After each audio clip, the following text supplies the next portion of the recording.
La cuestión de la ideología de género. Patología destructiva de la cultura occidental, segunda parte. A partir de la revolución sexual y al final de los años 60 y de la llegada de la posmodernidad en los 80, se producen cambios estructurales en el concepto de lo que es familia. El cambio más drástico no es un cambio del continente, número de miembros que la forman, sino del contenido, quienes la pueden formar. No se trata de variar el número de los miembros del entorno familiar, sino ampliar a otros supuestos distintos al de pareja heterosexual, la propia concepción natural del concepto de pareja. Es decir, los nuevos modelos familiares se caracterizan por la pluralidad de formas de convivencia no sujetas a ninguna restricción moral o ética. Esta nueva realidad abre la puerta a un amplio abanico de formas de convivencia familiar, con las que podemos no estar de acuerdo, pero que en muchos países ya tienen carta de legalidad y por lo tanto debemos conocer y respetar, aunque no las compartamos. Históricamente, la familia se ha clasificado en tres grandes ramas. Familia extensa o polinuclear, formada por el clan familiar, incluyendo varias generaciones, propia de la época patriarcal y de la cultura oriental, donde el padre de familia ostentaba la autoridad manteniendo la unidad familiar, que se extendía a los de la familia de sus hijos y aún a las familias de los esclavos que estaban a su servicio. Con el paso del tiempo fue reduciéndose en su contenido hacia el concepto de familia nuclear. Más reducida la familia nuclear a padres, hijos y si cabe a los abuelos. Llegó con la revolución sexual de los años 60, que provocó la emancipación de la mujer y su incorporación al mundo laboral, reduciéndose de esta forma el número de hijos por familia y normalizándose las instituciones de la tercera edad u hogares de ancianos. Familias posnucleares. Es el nuevo concepto de la familia, producto de la sociedad posmoderna y la modernidad líquida, donde ya hablamos de un cambio de continente, mayor o menor número de miembros, sino de un cambio de contenido, pues se varía la propia concepción del concepto de pareja o matrimonio, abriendo la puerta a otras formas de convivencia. Bajo estas estructuras históricas, pasamos a enumerar los nuevos modelos de familia que hoy existen. Familias monoparentales, formadas solo por uno de los progenitores y por los hijos. No nos referimos tanto a personas que se hayan quedado viudas y al no volver a casarse no tengan otro remedio que vivir en la uniparentalidad como algo impuesto, sino a personas, mayormente mujeres, que deciden vivir la maternidad o la adopción sin plantearse ningún tipo de unión estable con su pareja y prefiriendo como familia el modelo monoparental. Familias reconstituidas, aquellas parejas que se forman después de divorcios o rupturas anteriores y aportan al nuevo matrimonio los hijos habidos de sus relaciones pasadas. Familias comunitarias.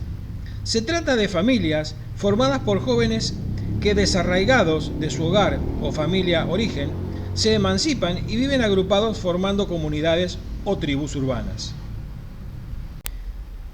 Familias formadas por parejas de hecho, aquellas parejas que conviven de hecho, pero no han legalizado su situación como matrimonio de derecho, pues de hecho conviven aunque no hayan constituido un matrimonio legalizado vía civil u eclesiástica.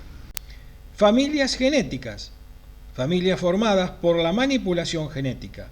Si la ciencia en este campo sigue su avance sin una clara regulación ética, podrían darse en un futuro cercano familias a la carta, donde los progenitores elijan las características de sus futuros hijos y donde se abra la puerta al mercado de los niños probeta y a otras posibilidades como la maternidad subrogada, etc. Familias homoparentales. Aquellas familias compuestas por parejas del mismo sexo y que ya en muchos países cuentan con reconocimiento legal y con la posibilidad de adoptar hijos.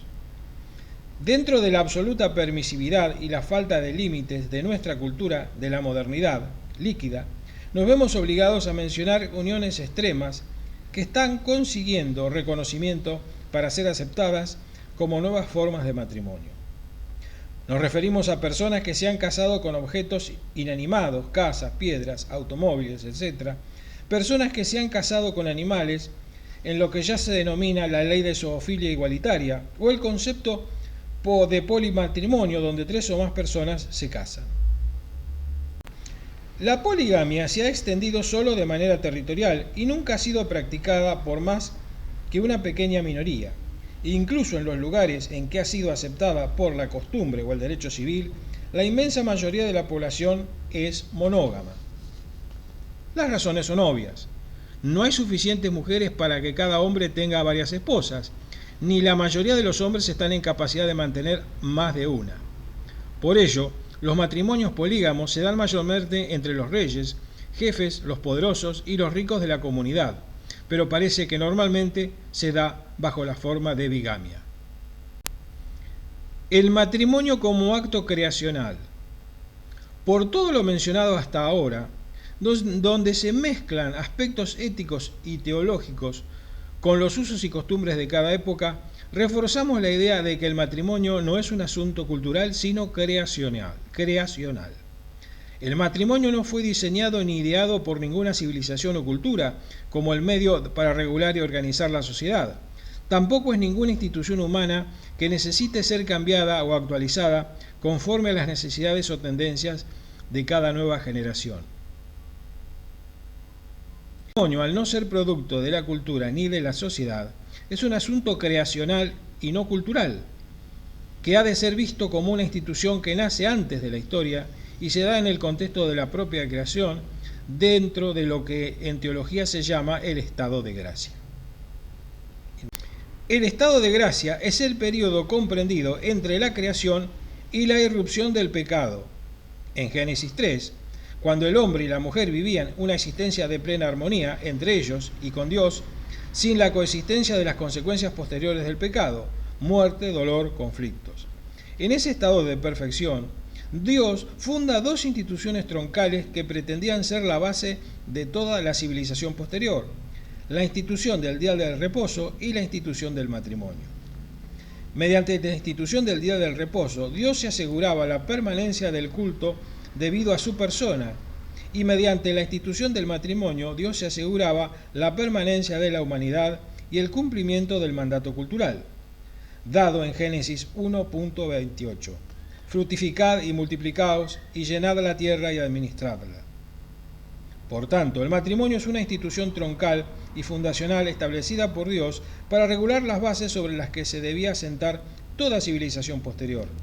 El amor no es un sentimiento, es una decisión. El lenguaje como configurador del pensamiento.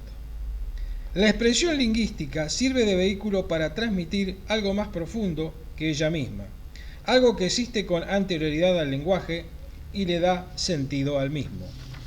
Pero también el lenguaje es cauce para desarrollar ese algo más profundo, es decir, para hacer progresar el pensamiento humano. En el siglo XX se descubre el poder del lenguaje, así como la conexión del lenguaje con el poder. Función psicosocial del lenguaje es cuando el hombre encuentra una realidad nueva. Lo primero que hace en su intento por comprenderla es averiguar su nombre, o si aún no lo tiene, ponérselo.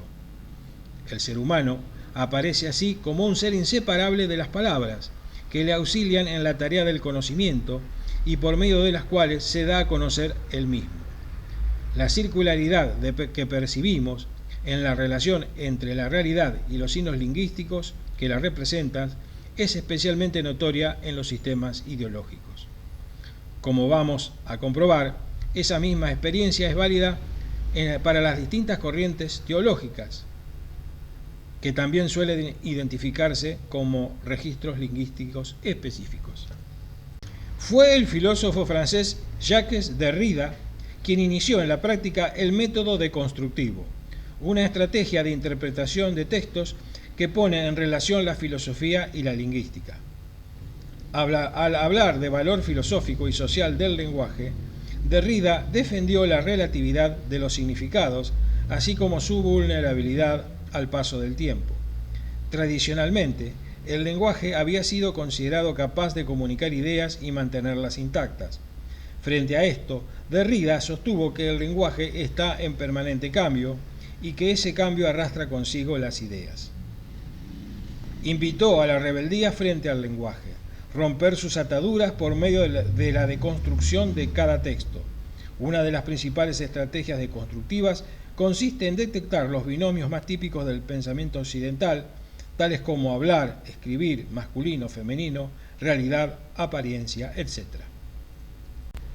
Según Derrida, uno de los términos de cada pareja recibe arbitrariamente una connotación de superioridad frente al otro.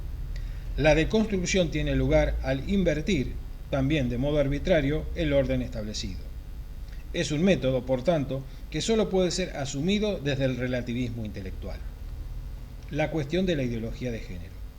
Ideología de género es un sistema anticientífico que sostiene que las diferencias entre el hombre y la mujer, a pesar de las obvias diferencias anatómicas y biológicas, no corresponden a una naturaleza fija, sino que son unas construcciones culturales convencionales, hechas según los roles y estereotipos que cada sociedad le asigna a los sexos. Desde muchos ámbitos del poder, desde los años 60, se buscó dar rango científico a esta invención del género con el apoyo de la Conferencia Mundial de las Naciones Unidas. Esta invención, con evidentes rasgos totalitarios, está presente en todas las agencias de las Naciones Unidas desde los años 90. En el Fondo para la Población, UNICEF, UNESCO y Organización Mundial de la Salud, que han elaborado muchos documentos impregnados con los conceptos de esta visión anticientífica. Desde las Naciones Unidas pasó a la Unión Europea, donde se difundió por los medios de comunicación y en colegios a través de actividades lúdicas, fiestas, celebraciones, etc., de las que se busca que todos participen, adhieran y no cuestionen. ¿Qué son los estudios de género? Antes de adentrarnos en la ideología de género, vale la pena entender qué son los estudios de género. Constituyen un campo interdisciplinario de investigación que se empieza a consolidar en las universidades a finales de la década de 1970 y que toma como categoría central el género. Aquí es importante entender qué es el género y su diferencia frente al sexo. Según los expertos, sexo hace referencia a las características biológicas de los cuerpos humanos, masculino y femenino. Y género tiene que ver con la construcción social a partir de esas características biológicas. La categoría género, además, permite trabajar a su vez con otras categorías que tienen que ver con las orientaciones sexuales, homosexualidad, heterosexualidad, bisexualidad, y las identidades sexuales, cisgénero, transgénero, no binario, etc. El género es una categoría social y cultural que nos permite una lucha por la igualdad de derechos en tanto somos seres humanos con las mismas capacidades. ¿Cuándo surgió el concepto? No es claro. Se coincide, junto a otros expertos y expertas en el tema, en ubicarlo a comienzos de la década de los 90, en el marco de las conferencias internacionales de Naciones Unidas, la Conferencia Internacional sobre Población y Desarrollo del Cairo en 1994, la Cuarta Conferencia Mundial sobre la Mujer, realizada en Beijing en 1995, y la Convención Interamericana para Prevenir, Sancionar y Erradicar la Violencia contra la Mujer, conocida como la Convención de Belén do Pará en 1994. Encuentros en los que se debatieron además de población, desarrollo, derechos sexuales y reproductivos y de igualdad de género. Ante el avance y el fortalecimiento de la perspectiva de género y el reconocimiento internacional de movimientos por la igualdad de género, el Vaticano acuñó la expresión como una forma de frenar los avances de la comunidad LGBTI. ¿Qué sostiene la ideología de género? Es un punto de vista, perspectiva y un conjunto de ideas e ideología que sostiene que las diferencias entre varón y mujer no se deben a una naturaleza fija, sino que son construcciones culturales que responden a estereotipos impuestos a lo largo de la historia. Por lo tanto, el género asumido, su expresión a través de comportamientos, depende de la autopercepción. No se consideran que varones y mujeres sean diferentes, sino que existen espectros de género, independientemente del sexo biológico que cada uno tenga. De este modo, es posible que haya mujeres con pene y varones con vulva. Esto no tiene ningún asidero científico, no es ciencia. Son premisas falsas, confusas y contradictorias. Para entender este conjunto de ideas recurrimos a la biología, la psicología, la sociología y la política, al derecho y a la historia. La androginia es defendida como la capacidad de un individuo para identificarse, autopercibirse, sentirse, indistintamente con rasgos y comportamientos típicamente masculinos o con rasgos típicamente femeninos. Se dice que aquella persona cuyos rasgos externos no se corresponden claramente con los de su propio sexo. El andrógino es un ser física y genéticamente indefinido, con rasgos sexuales de hombre y de mujer. En estas personas confluyen los rasgos femeninos y masculinos sin depender de las circunstancias. Sirve cualquier clase de género y toda clase de género. Es una identidad en la que se ubican todas las identidades, aunque de manera fija y no variable, como el género fluido, no se identifica con una identidad, comportamiento, expresión de género, pueden identificarse con ambas, de modo neutral o temporal, adoptan expresiones y orientaciones de acuerdo con los sentimientos del momento. 21. Identidad de género. Es la percepción subjetiva de un individuo que tiene sobre sí mismo, de sentirse hombre o mujer, más allá del sexo biológico. Sin embargo, la autopercepción no cambia ni determina el sexo biológico. Por ejemplo, cuando un niño es biológicamente sano, cree que es una niña, o una niña, que por lo demás es biológicamente sana, cree que es un niño. Ahí existe un problema psicológico objetivo, en la mente, no en el cuerpo, y debe ser tratado como tal. Estos niños sufren disforia de género. La disforia de género, anteriormente conocida como trastorno de identidad de género, TIG, es un trastorno mental reconocido en la más reciente edición de Manual de Diagnóstico Estadístico de la Asociación Americana de Psiquiatría. Las personas que se identifican con la sensación de pertenecer al sexo opuesto o en algún punto intermedio no forman un tercer sexo grupal y siguen siendo hombres o mujeres biológicos. Se nace hombre o mujer y eso determina ciertas características físicas y psicológicas. La ideología de género distingue entre género y sexo. La idea de que el género es cultural y el sexo es biológico y que lo que hay que hacer es cambiar el sexo por género, de forma que cada cual elija el género que quiera, es otra de las metas que se propone el constructivismo social. Es proponer que las personas se autoconstruyan culturalmente en el género que desean, sin tener en cuenta ningún determinante biológico o corporal. Las personas cuando nacen no están hechas, tienen que hacerse, pero se hacen de acuerdo con las condiciones naturales que han recibido, que no son modificables ni están sometidas a su voluntad. También con la educación que reciben, con el esfuerzo que ponen en aprender y con el uso que cada uno hace de su libertad. Esa es la parte de lo conquistado en hacerse el humano. Por lo dado, lo natural que ha recibido y conquistado, lo que cada persona alcanza con su libre trayectoria biográfica, están siempre articulados e integrados en la singularidad de la persona. Lo conquistado no puede abolir, extinguir y disolver lo dado. Porque lo conquistado parte de lo dado, que es anterior y superior a lo conquistado. Lo conquistado, sin lo dado, carece de fundamento. Nada se puede construir sobre el vacío. De aquí que tal intento de autoconstrucción personal, además de imposible u utópico, sería radicalmente frustrante para la persona que lo intenta, alta tasa de suicidio en el colectivo trans. La ideología de género trata de imponer unos roles en la sociedad donde cada ser humano tiene la absoluta libertad de elegir qué rol quiere tomar. Dicho de otro modo, tomar actitudes femeninas, masculinas o indefinidas sin tener en cuenta lo biológico o en oposición a lo biológico. Estas ideas no tienen base neurobiológica. La orientación sexual o inclinación sexual se refiere al deseo de un sujeto, ya sea inclinación hacia el otro sexo heterosexual o al mismo sexo. Homosexual, a ambos sexos, bisexual, a la falta de orientación de deseos sexuales, asexual, que se calcula el 5% de todo el planeta, y a cualquier sexo o género, pansexual. Los pensamientos no están atados biológicamente, los sentimientos pueden estar acorde a la realidad o no. En definitiva, la ideología de género es una teoría política de corte neomarxista que a través de la reingeniería social pretende transformar el sistema político, social, económico y cultural existente, entre otras cosas, por intereses económicos.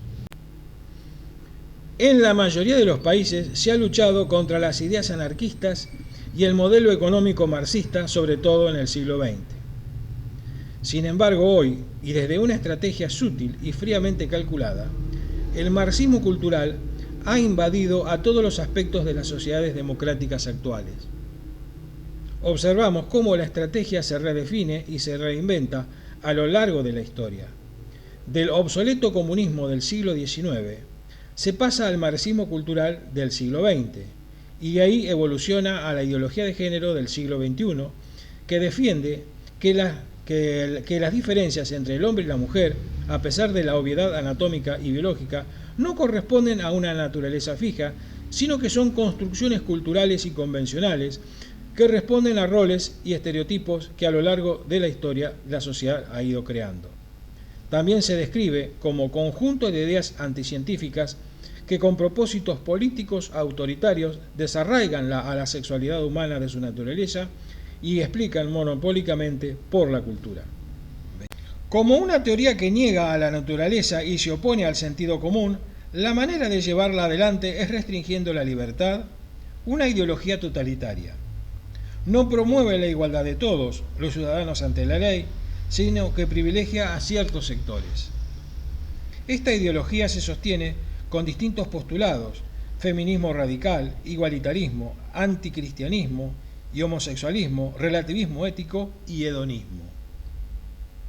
Poniendo en duda la ciencia y la evidencia que ejerce la presión política y económica a través de los medios masivos, la legislación y la educación. Si observamos atentamente, estos supuestos también se encuentran implícitos en la defensa de la legalización del aborto y ahora en los intentos de reforma a la ley de educación sexual integral.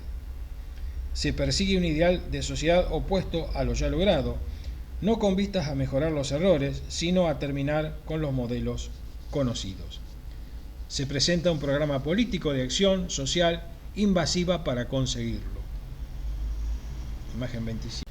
De tal manera, los conceptos de marxismo cultural que han permeado todos los estamentos sociales, que lamentablemente podemos afirmar que tanto las políticas de izquierda como las de derecha han sucumbido ante sus premisas llevadas a cabo en pos de la ideología de género.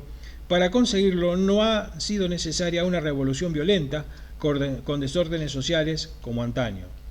La ideología de género se ha acabado imponiendo sutil y astutamente gracias a la conjunción de algunos factores principales, la aparición masiva e invasiva en distintos tipos de movimientos. En su idea, se trata de una agenda global, supranacional, transversal, que tiene detrás la figura central del magnate George Soros, con una financiación millonaria y que reconoce a sus propios documentos tener políticos confiables en todos los partidos de la Unión Europea. También la masonería participa, explicó en este apoyo. Pero lo importante es la agenda que lleva en su mochila, principalmente con 3 obstáculos a sus fines. El primero es terminar con las identidades nacionales para que pierdan su independencia y capacidad de resistencia a la ideología de género. Una forma común es el chantaje con la deuda internacional, que posponen su cobro a cambio de concesiones que van minando la capacidad de autonomía de cada país. El segundo es romper la familia, a través de los asesinatos de los no nacidos y de los abuelos mediante la eutanasia, se rompe el sentimiento de maternidad, el papel de los abuelos y los lazos familiares. También, mediante leyes, se mina la capacidad de educación y protección de los padres con los hijos. De esta forma, esta institución creada por Dios y célula fundamental de la sociedad en todo tiempo, especialmente de crisis, deja desamparado a los hijos y en manos de un Estado totalitario sometido a la ideología de género. El tercero es el cristianismo. Aquellas cuyas creencias y familias más resisten a esta manipulación por motivo de conciencia. Se silencian sus millones de víctimas por persecución en los medios, siendo el cristianismo la ideología más perseguida en el mundo, mientras se denuncian de forma justa o magnificada atentados menos extensos a otros colectivos. También se denigra el cine, la televisión y la literatura. Una vez retirada su imagen correcta, las leyes van a ir marginando o incluso persiguiendo a los cristianos, eliminando así este problema para desarrollar su ideología de género, logrando su meta final, una humanidad aborregada y manejable. La ideología de género es el opio del pueblo, dado que esta agenda oculta va siendo visible especialmente para quienes están alerta. Muchos ciudadanos, también no cristianos, buscan una solución a los nuevos políticos y otras alternativas.